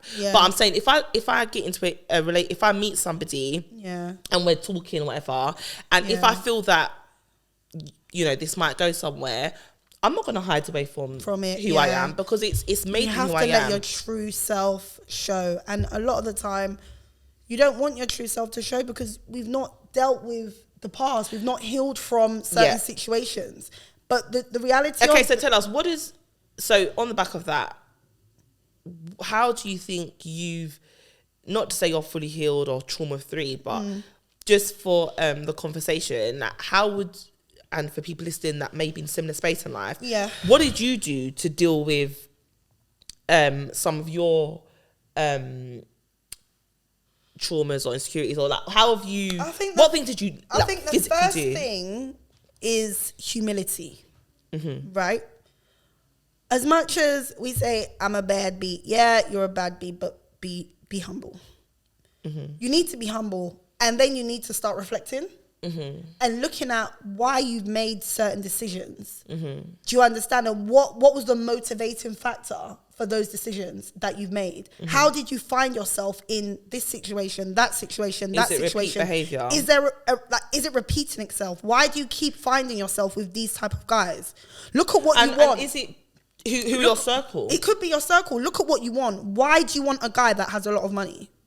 Why? Did you look at the camera and say, like, why? Why?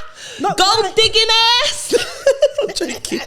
No, but why? Why is it that, he needs to have a lot? Why is that the first thing. And that brings us back to the episode with Jonathan, where he was like, if you want a man with money, you'll get a man with money. If you want a man that can communicate, because basically what you present is what you're attract. So if I show that I need a guy with money, of course I may get that, but I may not. But if that wasn't your most important thing, then now don't complain if he's not a loyal, honest, or guy that communicate. Yeah. If I present, I need someone that can communicate, that's loyal. Yeah. Then that's what I might most likely attract. You're gonna attract. And whether he has money or not. A guy that, why do you want a guy that has a lot of money? What is it that you want? Is it a lifestyle that you want? For me, I strongly believe it. I'm not saying that don't go for a guy with money. You don't need to go for a guy with money, but you know, look at the reasons behind it. Maybe you want a guy with money because you've grown up in, you know, poverty, and you know you now feel like you want to be looked after. That's fine. But I also, on the flip side of that, I'm not saying that, you know, a guy with money shouldn't come and look after a broke girl, but I also think that guys are not stupid. Because a guy that is making legitimate money. I personally don't think that his first choice is going to be a girl that hasn't tried to get for herself. I'm sorry, if I'm a guy, you're a liability. But also, that's the reason why we got to think about where we're choosing our guys, because the key word there was legitimate money. If I'm making money legitimately, it means if you got wealth and it's all legit, it's because you're very good with money. You spend your money correctly. A guy that can take me to the bar and get bottles and stuff because you've made quick money. Do you really want that as your long term? Because of what he's showing me is that you don't like to work hard. You want money fast, and people that want money fast. There's other things that morally come with that. Yeah. Because of you're not someone that wants to. You know, the Bible talks about it. Do you know what I mean? Like, quick money is not like things that will just come because you've managed to cut a corner. Probably, and I say probably, won't last. But I think if you've worked really hard for any penny you got, are you going to the club to spend $5,000 on one evening for no reason? I mean, not a birthday. Maybe a birthday. Yeah, maybe a special occasion. For like no reason. And I feel chances are not. But I think that, you know, you have to dig deep. You have to dig deep. Ultimately, you have to reflect. You have to dig deep. You have to know, like Shaneka said, I think it's really important to know what type of guy you want, because I know some people are happy with just a really rich guy, look after me and do what you want in life, and that's and that is your truth. Own it, because that's also fine. Yes, I think there's no rule book to say what you want. If I want someone with money, no one can tell me that that's a bad thing. Yep. If I want someone of faith, no one can tell me that that's a bad thing. It's what you decide you want in life. But I think you need to know you need to know why. A lot of the time we fall into you know, we don't understand why certain things repeat itself in our life. And I think it's because we don't understand even ourselves. Why we're making that decision. We don't understand why we're making that decision. Wanting a guy with a lot of money is not necessarily a bad thing, but why? Do you understand? And I think you need to understand, like, your why. Why do you want? It's not even wanting a guy with a lot of money. For me, it's that more time, it's that I just want I want someone that's, you know, successful or has ambition. No, it's not. That's motivated. No, what I'm talking about is not. Some girls just want, it's just because, he has money. Yeah, that's what I'm saying. But I'm saying, like, want money it can also be like, in terms of, I want them to have a good job. No, the one I'm talking about doesn't mean that. Shaneka said, just straight cash. Do you have cash in the wallet? I've spoken to so many, you know, so many girls, and it is that, if he doesn't have money, if he's not driving this car, if he's not, you know, if he's not wearing designer trainers and which is all great, but why is that the motivating factor? Yeah, I feel like because that's when you need to search deeper within yourself. I'm not saying you might catch me with that kind of guy, but my guy might be doing that things. Guy. But I'm just saying, like, what's basically the motivating factor behind it? And also, sorry, don't let someone, because of you don't want somebody to determine your worth or your self-value. So for me personally, if I can give it to myself, I would prefer, the type of person I am is I want my own money. I want my own money. He can have his money. I'm not saying that, you'll buy me a gift and I'll say no. Well, I want to be at home. I want to be a housewife. I don't want to work. No, I'm not saying I don't want to be at home, but I'm saying I also want my own. My own money can come from you, though. If you want to give me an allowance, that's also. Oh, of course. That's but my I'm money. saying, like, I don't mind working for what I have. I think I've worked hard enough. The addition, my working days. The addition is great. No, I want to be retired very soon. So make up your mind. Yeah, but it's not like I've not worked for what I have so far. Yeah. And it's not like I'm not going to continue to work for what I have. I'm not saying that, I'm just going to put my feet out. I mean, I don't know, it depends. Because if my husband is a millionaire tomorrow, I'm not going to work. No, of course not. But so will you stop pod? No, we're doing this for this is like this is not money. No, it's not money. It's not like the form of money, but it's still a form of work, right? Yeah. It's not giving you a money gain, but you're so still... yeah. No, it's in what I thought you were saying that, because I get you, because me too, I feel like I 100% don't mind working hard. And I think what I was going to say a minute ago is that I remember I listened to a podcast and the guy was saying that the reason why a lot of men do cheat is because if they're successful, or let's use the word, if they've got a lot of money, then they don't know why you're with them. So because of they don't know that, they're going to shower you with these things that, they think you're going to love. But because of they don't want to get hurt, they cheat as like a defense mechanism in case you're with me for the wrong reasons. So that's why I think it's important to know that what type of guy do I want, and then position yourself in a place to attract that type of guy. Right, yeah. So, and then also, I think, I don't know what you guys think. Actually, I'll be so interested to know. Put it in the comments, because do you remember quite a time ago we spoke about, can you have it all? Can you have a guy that's 100% loyal, of faith if you want them to be of faith, has lots of money? Like, can you have it all, or do you think there's always a compromise? Do you think if they're really good looking and have a good job, there's something that's going to be missing? Like, do you think you can have the full package, or do you think that it varies? For example, if you do have a guy that earns a lot, or is frauding a lot, or whatever it may be, he has money, do you think that same guy can offer you stability in terms of family life? And like, because I know people that have legitimate jobs that work really hard, but then they said it comes at, obviously some things come at a cost of, I now don't get to spend time with my family. Like, I wonder if you could just have it all, or if it's literally I feel like there'll probably be a cost, but it depends on the cost that you're willing to accept, right?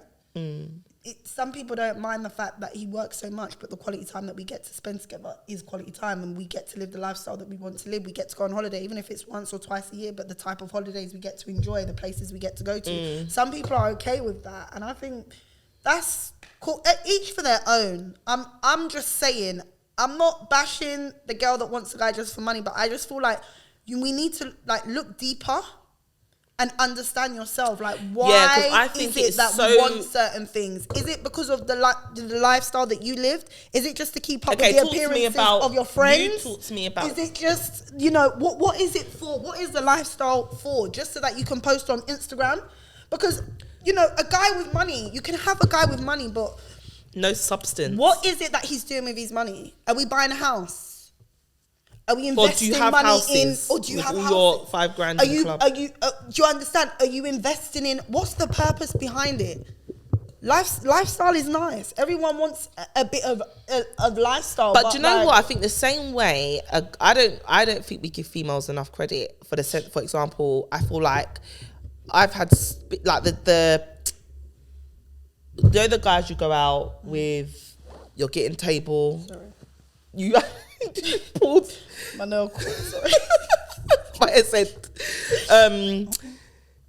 what was I saying? Okay, so cool. Obviously, you go out, turn up in the club, hey, up on tables. These guys that pay for, I don't know why I said up on tables. I've never been on that table. But as in, like, sure about that? These type of guys also, I think as women, sometimes I don't want you as my man. I just, that the fact you can pay for this lifestyle for me. Yeah. Not everybody necessarily is with or surround themselves with these people. But sometimes they want to it's be difficult cuffed. because I know there's certain guys that will see you around certain type of guys and automatically he's not going for you because now you've portrayed yourself as a certain type of person. Yeah. So even though you're there, so what does a high value woman look like to you? What would you say is a high value woman? A high value woman to me is a girl that is a woman that gets her own. For me, okay, that gets her own. It's not saying that she doesn't have someone that is also, you know, can give it to her. But for me, ultimately, get your own. A woman that can get her own is a high value. You're high value. So what about a woman that,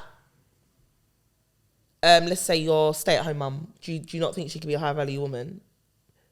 A stay-at-home mum. I feel like staying at home is let's have the assumption that you're not with the father, and staying at home would mean you're having to rely on state benefits. Okay. Do you think you can still be a high value woman at that point? You can become. But do you think you are at that point? At that moment, I think it's difficult, right? Because you're not providing for yourself. The state is providing for you. So do you think that your value then is only linked to financial? Not only linked to financial. You can be high value in terms of like your belief system. Some women say from 0 to 5, I'm not going to work. When my child hits 5, I'm going to go and pick up and continue my career because I want to raise my child myself. And I think that's big. I think that's fantastic. I mean, thinking about it, I probably should have done the same. Like, I rate that highly. I don't think there's any other person that can raise your child better than you can. Some, it's like, I don't have the 5 years to put aside for that to happen. I'm going to go and make it myself. Do you understand? I'm going to go and get it myself or whatever. I don't necessarily think that it's attached to finances entirely, but I think it's mindset. High value women, essentially, I think it's your mindset. That's what I was going to say. I don't think it's necessarily linked to any type of financial. Whilst I think it's part of it, the money may make you be able to dress and look like a high value woman. I think high value woman comes from your mindset, because there's so many girls I think that dress and look like high value women, but when you dig deep and you talk to them, number one, they have no vision. Half the things that they're wearing has been bought by someone else, or they've loaned it from Selfridges. Is that a thing? You know, when you talk to them, you realize, wow, you're really not what you think. You're really not what you look like. Do you understand? Like, you're really not. When you have a conversation, there's no ambition, there's no drive, there's no self-worth, there's no self-value. And there's a lot. Some of them talk like they do, but there's that one guy that they're willing to accept nonsense from. I don't understand your values and your belief system. You can't say, I know my worth, I need a guy that does this, and I need a guy that does that, and I need a guy that has this and has that. But your baby father can mistreat you and it's okay. I don't understand that ideology. It's either this is your belief system or it's not. It can't be, okay, it's my belief system for one guy. For all and I think that links to what I was saying about picking your guy and wanting him never cheat on you, but you don't mind that he does fraud because of morally. Let's keep it real. You're doing something that's wrong. So that's the idea for me is that a high value woman comes from within. It comes from your mindset and it comes from your morals and beliefs, and so that can look different. There's not going to be this group of people are all high value women and that woman ain't. I don't think so. I think it's going to be, but then I think what it looks like to everyone else, I think no one will be able to disagree with it. It's going to look different to everyone. Like, what I define as high value woman to what you, or it's going to be different. But I think with a high value woman, what I portray and what I put out there and who I surround, do you know what I mean? Like, what people... I know girls that are on, like, if you sit down and have a conversation with them, a lot of guys will probably be quite scared because of the things that she's saying and the way that she's acting. But when you dig deeper, you see that, no, actually, it's not so. Like, you're not really on that energy. You're not on what you're saying you're on, because there's someone that you're willing to accept, disrespect, ill treatment, like you're willing to accept it from. So I do believe it's different to everyone. And I suppose, different experiences, sometimes it's just defense mechanisms, it's... I think it, honestly, like, when I think about, there's so much, as women, I thought we go through a lot as women. We go through a lot because we think emotionally. Then there's also the logical part that kicks in. There's so many things I think we go through as women. And then I feel like it's so hard sometimes to get it right, because Do you know what I mean? Like, there's always circumstances, or there's a guy, or there's heartbreak, or there's this, or there's lots of things that can make the next decision you make difficult. Yeah. So, for example, if you've been heartbroken or really in a sad place, you may now not want to, like, for me personally, when my marriage, when we separated, I decided that I don't want to be with anyone. Yeah. I was like, I am happy to just be by myself. I've got my children, and therefore I just thought I'm not gonna take no guy seriously.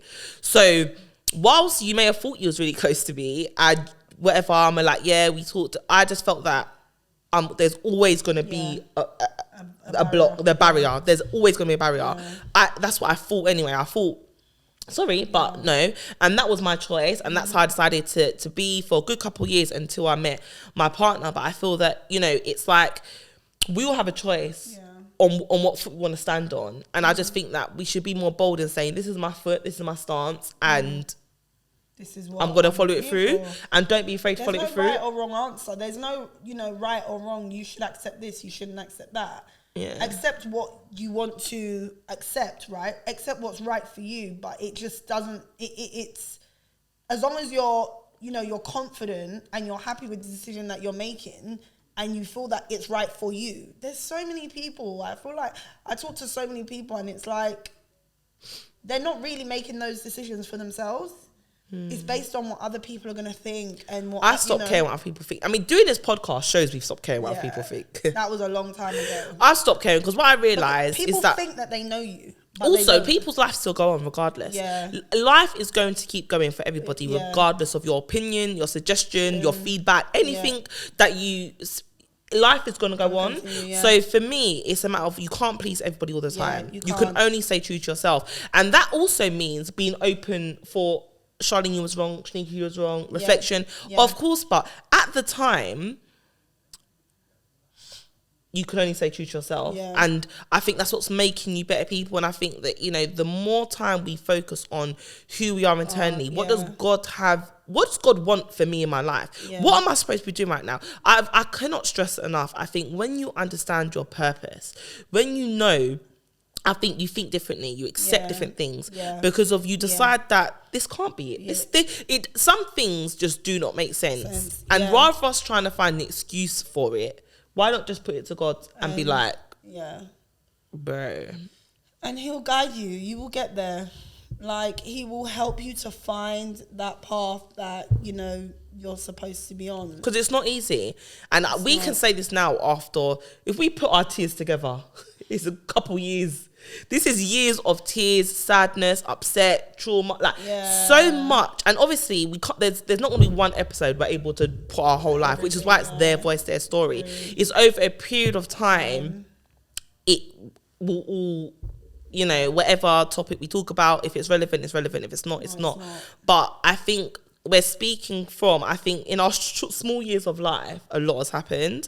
And I think it's completely changed my mindset. That 5 years ago, my opinions now would never be my opinion. Never. And I'm just so grateful that I'm in a position now where it's like, I can reflect. And also, it's based on other people's circumstances. I've spoken to so many different types of couples, types of relationships. I remember there was a time where, there was people I would speak to, and I knew a couple that one wife will come and she'll be really low and she'll be really saying, all the mentally how unstable she is and how negative this relationship had. And just it was a lot. It was even a lot for me to take on. And then within 2 days, they've sorted them back together. And I feel like that is everybody's own truth. You've got to do whatever makes sense for you regardless. But I have come to a place now where I'm thinking, all of these things, all of these circumstances on top of what I've been through has helped me see that, it has helped me realise, I think it's okay to actually sometimes go against the grain. Not intentionally, but you have to, because otherwise we're living in a world where it's just like, we're doing what everyone's doing because we think that's the right thing That's to what do. we think is acceptable. As opposed to, no, what do you need to do to move on to the next stage in your life? And I think that is so important. Life is so short. You don't want to just remain making the same mistakes over and again. Year Sometimes 2, you have to year break 3, out, year 4. It's like, actually, go again. I think ultimately, let God guide you. Let God guide you. Sometimes I feel like God is very mysterious and we don't understand why God leads us into specific, situations and circumstances, and why he makes, certain things happen. I feel like we have a blanket that we think, or a mandate that we think, God is going to stick to. And if that's how we are outside of as that, humans. then we think, nah, it's not possible. This can't be God. And I think sometimes you have to let go and actually let God. There were times I remember specifically where I was, and it probably sounds crazy, but I feel like I was closer to God in my sin than I was when I felt like I was being a perfect being. 1 times a million. Like in times where I felt like, okay, I'm reading my Bible every day. I'm, I'm praying. I'm encouraging his people. I'm doing his work perfectly. Like in the time where I felt like I was being good, in quote unquote, were the times that I could probably say, I didn't really feel God as much. Because you think you don't need him at that point. At the times where I was probably at my lowest and I was my worst and I'd sinned and I'd done things that I knew, were not good, etc., were not pleasing, were the times that I felt God's presence more. And that is why, and I think that is when the devil tries to confuse you, because at that point he wants you to not pray, not go to God. Because it's almost just like, look, you're not worthy. And that is the time you run the hardest. Because I think that's when you hear him the most. Because when you think you are very spiritual, very perfect, I'm doing all the right things, it's hard to hear him because you're almost thinking, God, I got this. Chill, I got this. Sometimes the pride of life comes in, and when you're filled with so much pride, it's very difficult to see. And that's when you also judge, and then that's when your judgment's harsh. When I was in Catford branch, right? I remember people used to make comments about the type of church members that I had, because they were seen as like, oh, the worst of the worst, the weed smokers, the gangbangers. They'd been to prison. Fornicators. They were fornicating. They were like the worst of the worst. But I feel like I loved them. Like they were the one. Look at the people God uses the Bible. God, I loved them the most. It was almost like the imperfect people were the ones that God made me gravitate towards the most. And I think it was very much because I could probably see parts of myself in them.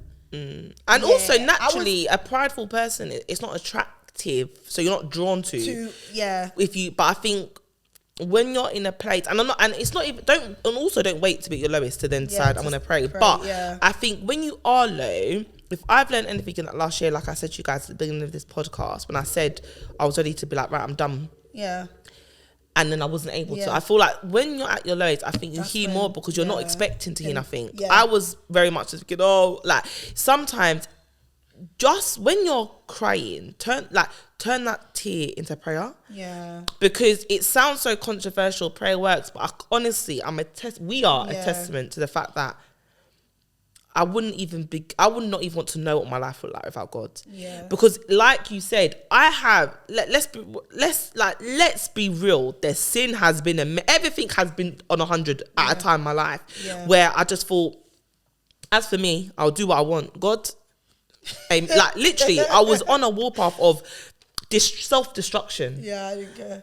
And I feel that is when God was covering me the most and protecting me the most and was hugging me the most and loving me the most. And I was like, no, I want to go out into the world. I want to be, I feel like I missed out. And I feel that is when he kept saying, that's not for you, come. And I feel that I'm still not perfect. I'm still growing. I'm still getting closer to God, because I was even saying to my friend the other day, I haven't been back to church in ages. And that was such a massive part of my life. And I'm like, however, in saying that, I'm also the closest I've been. Because I can't fall on that blanket of I've tick box of I've done my church thing. I'm having to read my Bible myself. Do you know what I mean? Like, because of there's not that comforting on Sunday, and I feel that as, although I think church is really important to your walk because it's hearing. Faith comes by hearing. So I think hearing that word of God, obviously there's podcasts and stuff like that, but when you're all gathered, they're here. So I feel there is a different element of your walk that you get from being in a church setting. So I would never disregard that. But I do know that not going in the last few months, I feel that I've gotten closer. And and also my aim is to go back. I can't lie, I've got into a bad habit. I'm a bit lazy now on the odd Sunday. But it's crazy because I feel that it's something that obviously I do want to, do again, but I'll do it differently. I'm not going to a tick box. I'm going because I want to go, and I also won't go. If I feel like it's not. That is until God places a different type of conviction on my heart. And I don't know if that's a cop out. What? Of laziness. Like No, I think at this point I trust God.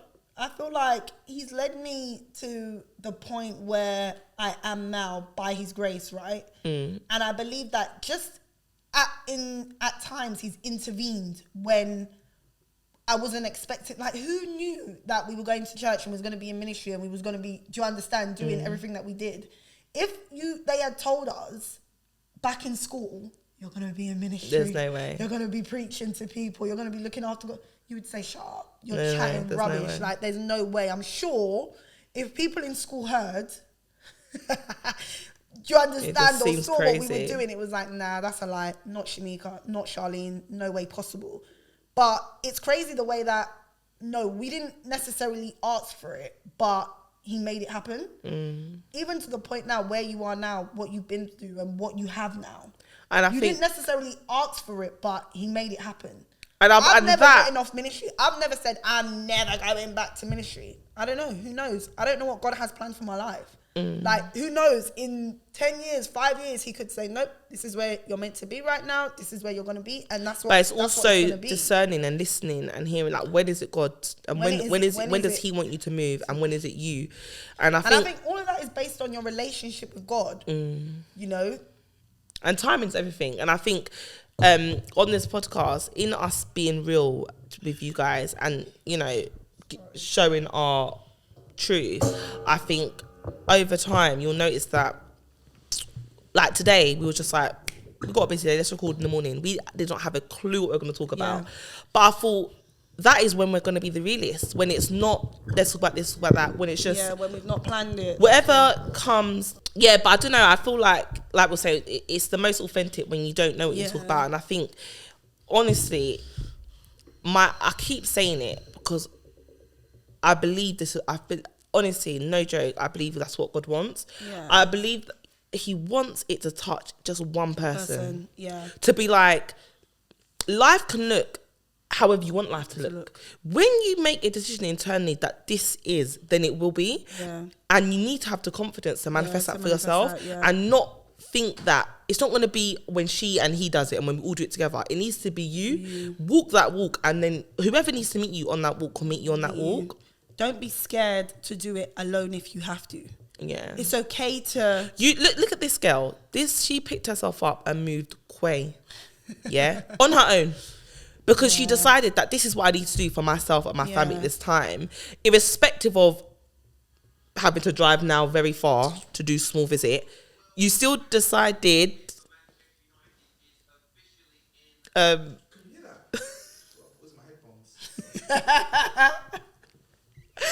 But we still decided that, she's and I think that is why I said to her on her birthday, you're an example and you don't even know it. Oh, no, and it's like and I love that about her, that I'm thinking, how far from my mum? What about but you just said this is what I'm gonna do because this is what I need to do, and there was no fear. Or if there was fear, you decide I'm going to do it regardless of the fear. But I feel like, again, sorry to keep linking it back to you, but sometimes I feel like when God is calling you into a certain... Do you understand? When you feel like, and you know that you're making the right decision, even though it's scary, I'm not saying that you won't have doubts, you won't think, oh my gosh, but when you know that, this is the decision that I need to make. When you're content with your decision, trust me, you'll do it and you won't look back. Yeah. I'm not gonna moving out of London. It's tough because those country roads are tight. It's very tough and annoying. But I don't regret that decision. Like, I don't regret it. I actually am happy. And it's crazy that you say things that you want. And sometimes you don't even know how you're going to get there. You just say it like, oh yeah, I want to do this. How long was I saying I'm moving to Kent? Yeah. I'm moving to Kent. I'm moving to Kent. I'm moving to Kent. I'm moving to Kent. And there's power in manifesting. If I tell you, you wouldn't. Sometimes I think I don't want to sound spooky, but if I tell you the things I've manifested for myself and then it's come to pass. Yeah. When I was 28 years old, I sat in work and I said to my work colleague, for my 30th birthday, my fiance, okay, true say, man ain't got the ring yet, but it's pending. But I said to you, for my 30th birthday, I was very single and I was not talking to anybody, especially not even him. I said, my fiance will take me to Dubai for my 30th birthday. I had 2 years. He said to me, you're not even talking to anyone. I said, you don't know the God I serve. I said, you watch.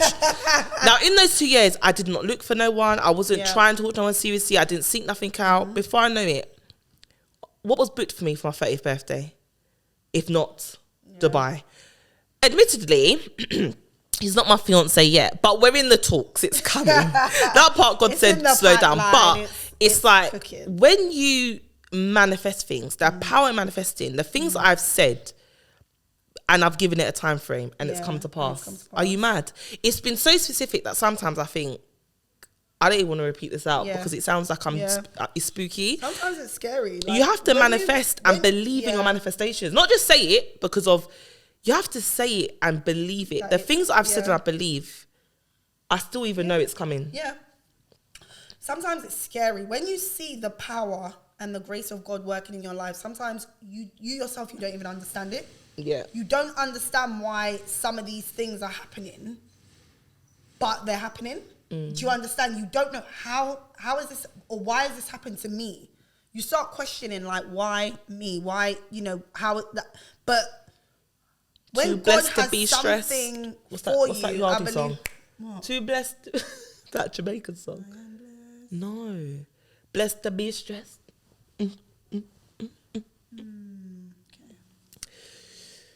Okay then.